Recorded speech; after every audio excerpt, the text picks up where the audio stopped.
Châtillon, au centre, c'est quoi comme centre ici? C'est le centre socioculturel Guy Neumer, à Châtillon, dans le 92. Ok. Vous êtes l'organisateur de cet événement? Oui, de l'exposition. L'exposition, vous pouvez nous présenter vous-même votre prénom? En fait, tout d'abord, vous m'avez dit Vanakam. Vanakam. Vanakam. Voilà, on commence par Vanakam. Est-ce que je le prononce bien? Il prononce très très bien. Vanakata, miga alagaga ucherikum oru Frenchkaran. Nandri Vanakam. Nandri Vanakam. C'est Kirtika, l'artiste, qui m'a appris les mots. பாத்தீங்களா ஓவியத்தை மட்டும் இல்ல தமிழ் மொழியையும் அவ இந்த நாட்டுக்கு கடத்தி இருக்கிறா. கீர்த்திகாக்கு அதுக்கு நாங்க வாழ்த்து சொல்லணும். இதை எப்படி அவ ஆர்கனைஸ் பண்ணினவ இந்த எவென்ட்ன்றத பத்தி ஒன்று ரெண்டு விடயங்கள் எங்களோட பகிர்ந்து கொள்வேன். Vous s'appelez comment? Je m'appelle Gwen. Gwen. Et vous? Enchantée Gwen. Priya. Priya, enchanté. Enchanté. Donc vous pouvez nous présenter comment vous l'avez aidé à organiser et comment vous l'avez, en fait, et comment vous avez contacté. Comme ça peut permettre de venir nous voir votre artiste. Oui. Voilà.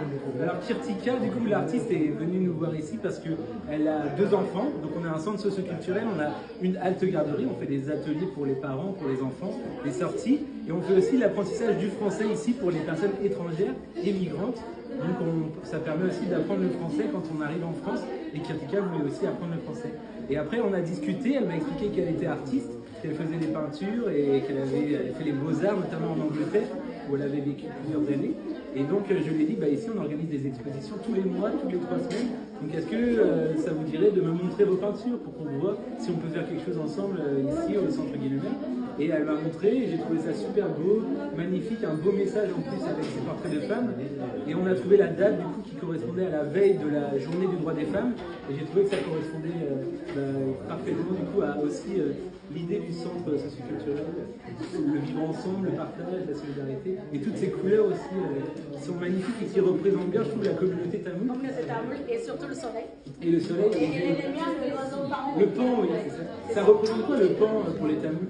En fait, chez nous, il y a beaucoup de scies déjà. Ouais. Et puis nous, on danse sur les ponts. C'est un oiseau de chez nous. Non, je ne rentre pas. C'est pour ça.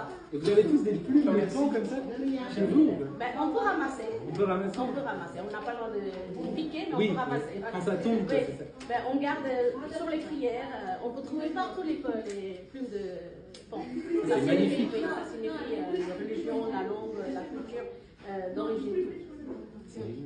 Et donc voilà comment ça s'est organisé avec Kirtika pour l'exposition Pretty World, donc sur les femmes, où elle va rester 1 mois ici au centre culturel. Et on est très heureux de l'avoir rencontrée. Et moi j'ai découvert aussi la communauté tamoule, que je ne connaissais pas, l'histoire un peu de votre communauté, au Sri Lanka, aussi la partie avec le sud de l'Inde où ils parlent tamoul. Oui, voilà, c'est l'Inde. C'est une histoire très riche en fait. Oui, en fait on était...